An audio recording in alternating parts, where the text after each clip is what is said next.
নমস্কার, কনাস food diary থেকে আমি আশিস খান বলছি। আমার কনাস ফুড ডায়েরি চ্যানেলে সবাইকে স্বাগত। তো আজকে আমি করে দেখাবো একটা নিরামিষ রান্না। যে কোনো নিরামিষ দিনে আপনারা এটা করে খেতে পারেন। এটা হচ্ছে ছানা আর সোয়াবিনের কোপ্তা কারি। তো কীভাবে করি সেটা আপনারা দেখুন। এই সোয়াবিনের কোপ্তা কারির জন্য কী কী লাগছে দেখুন। কিছুটা আলু ডুমো করে কেটে নিয়েছি, এটা রাখা আছে। আর আছে কিছুটা সয়াবিন, এটা আমার প্রায় 200 গ্রামের মতো ছোটো ছোটো সয়াবিন জলে সেদ্ধ করে নেওয়া আছে। একদম জলটাকে ঝারিয়ে রেখেছি, একটুও জল থাকলে হবে না। এটা আমি একদম রেডি করে রেখেছি, সেটা আপনাদের সামনে দেখানো হয়নি। আর আছে 1 কাপের মতো বাড়িতে তৈরি করে রাখা ছানা। এই ছানাটা আপনারা দিতেও পারেন, না দিতেও পারেন। যদি মনে হয় শুধু সোয়াবিন দিয়ে করবেন সেটাও করতে পারেন, কিন্তু আমি একটু অন্যরকম স্বাদ আনার জন্য এই ছানাটা ব্যবহার করলাম। আর একটা মিডিয়াম সাইজের আলু সেদ্ধ করে রাখা আছে, এটা ওর সঙ্গে লাগবে। আর লাগছে কিছুটা আদা কুচি, কিছুটা কাঁচা লঙ্কা কুচি, টমেটো বাটা আর জিরে আদা বাটা। এটা যখন গ্রেভিটা করবো তখন লাগবে। আর সামান্য পরিমাণ হিং লাগছে। আর রেগুলার যেসব মশলা আছে সেগুলো লাগছে। আমি যখন তৈরি করব সেটা আপনাদের সামনে শেয়ার করব। তা আপনারা দেখুন আমি প্রথমে কী করি।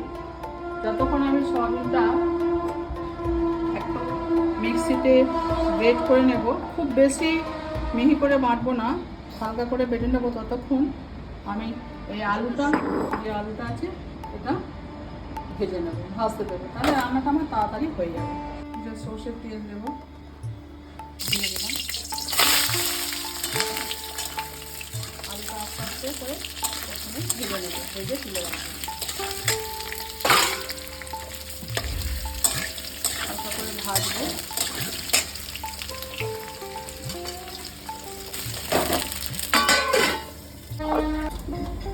সয়াবিনটা দেখুন একদম জল একদম শুকনো করে, কিচ্ছু জল নেই এর মধ্যে।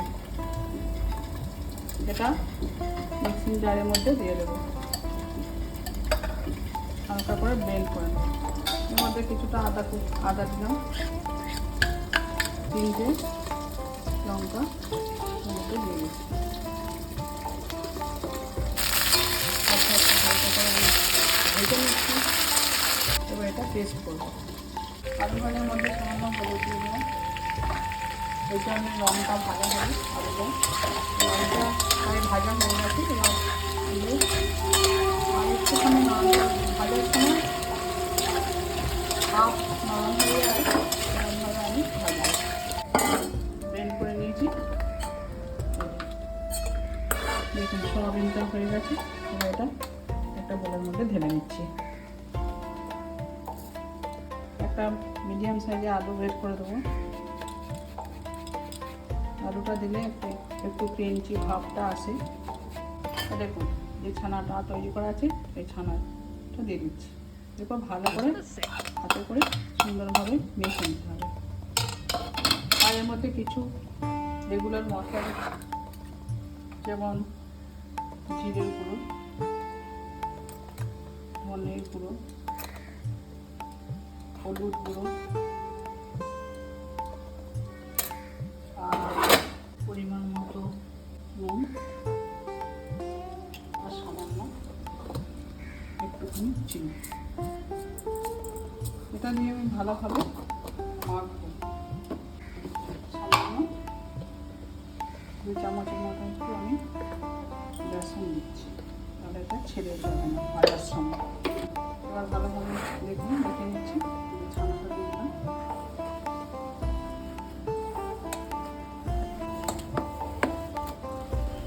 খুব ভালোভাবে এটা দেখে নিতে হবে সুন্দর করে। এবং আলুটা একদম সুন্দরভাবে ভাজা হয়ে গেছে। আলুটা তুলে নিচ্ছি, আলুটা ভেজে নিচ্ছি, একদম লাল লাল করে ভেজে নিয়েছি দেখুন। এবার দেখো ভালোভাবে সুন্দরভাবে মাখা হয়ে গেছে। এরপর আমি কোপ্তাগুলোকে গোল গোল করে বলের আকারে গড়ে নেব। আপনারা লম্বা করেও করতে পারেন, কিন্তু আমি এরকম বলের আকারে তৈরি করে নিচ্ছি।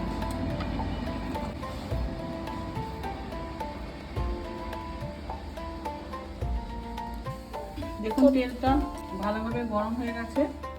এই তেলের মধ্যে একটু সামান্য লবণ দেবো, তাহলে তলায় লেগে যাবে না। তেলের সঙ্গে মিশিয়ে এই দেখুন কোপ্তাগুলো সুন্দরভাবে আমি তৈরি করে নিয়েছি। তেলটা কিন্তু খুব গরম হতে হবে, কাঁচা তেলে দিলে হবে না, ছেড়ে চলে আসবে।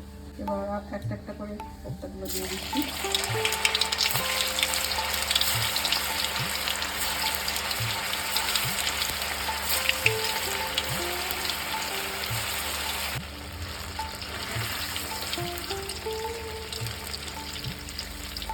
দেখুন হয়ে গেছে। এবার এটা আস্তে আস্তে দেবে, কত সুন্দর কোপ্তাগুলো।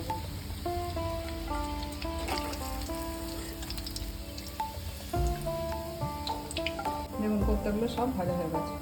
আর তেল দিচ্ছি না, এর মধ্যে একটু ফোড়ন দেবো। তো ফোড়নে কি দিচ্ছি দেখুন, দুটো তেজপাতা, একটা শুকনো লঙ্কা মাঝখান থেকে ফাটিয়ে দিলাম, দুটো এলাচ, এক টুকরো দারচিনি আর একটু গোটা জিরে দিয়ে দিলাম। মশলাটা ফোড়নটা একটু ভাজা হলে এরপর দিয়ে দেবো সেই আদা জিরে পেস্টটা।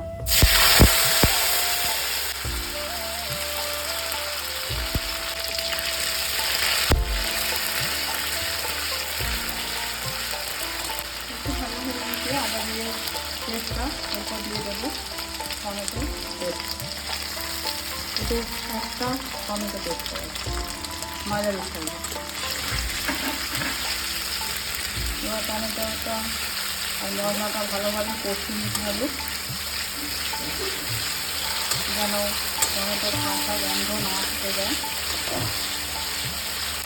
ভালোভাবে টমেটো আদা দিয়ে পেস্টটা কষানো হয়ে গেছে, কাঁচা গন্ধ চলে গেছে। এরপর দিয়ে দেবে 2 চামচের মতো, ছোটো চামচে জিরে গুঁড়ো, 2 চামচের মতো ধনে গুঁড়ো আর পরিমাণ মতো হলুদ।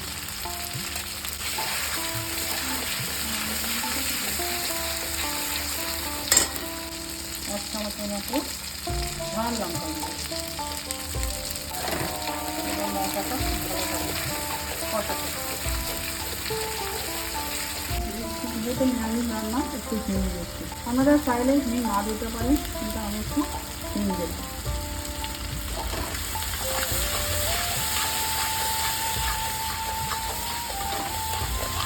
আর রঙের জন্য দিলাম 1 চামচের মতো কাশ্মীরি লঙ্কা গুঁড়ো।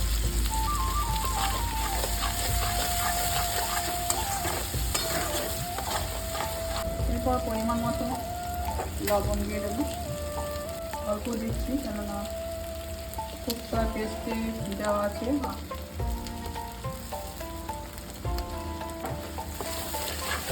মশলাটা ভালোভাবে ভাজা হয়ে গেছে, কষানো হয়ে গেছে। আর সব শেষে 1 টেবিল চামচের মতো ফেটানো টক দই আছে, এটা দইয়ের বাটি ধোয়া জলটা দিয়ে দিচ্ছি।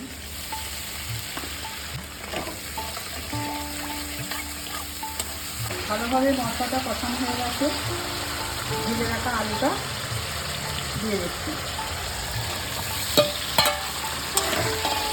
আলুটা ভালোভাবে এবার আস্তে আস্তে কষিয়ে দেখুন আলুটা একদম এরকম সুন্দরভাবে ভাজা হয়ে গেছে। মশলাটা একদম আলুর সঙ্গে শুকিয়ে গেছে, একদম এরকমভাবে সুন্দরভাবে মশলাটা ভাজতে হবে। তারপর আমি গরম জলটা ভেজে কিছুটা গরম জল করে রেখেছি, ঝোলের জন্য গরম জলটা দিয়ে দেবো। খুব বেশি জল দেবো না, একটু গা মাখা মাখা হবে, যেটুকু জলের প্রয়োজন সেটুকু আমি দিয়ে দিচ্ছি। আর গরম জল দিলে যে কোনো তরকারির স্বাদ ভালো হয়।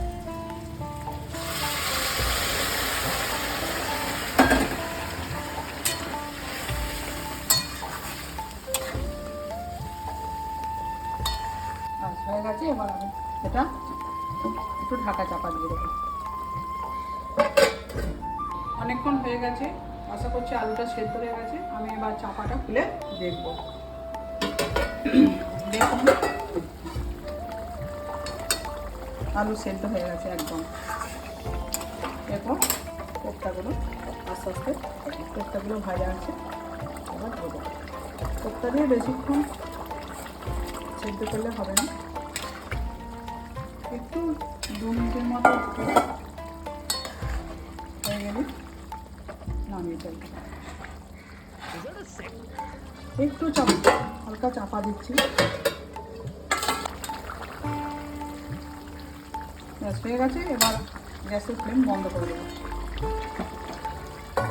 এবার সব শেষে দিয়ে দিচ্ছি 1 চামচ গরম মশলা, 1 চামচ ঘি।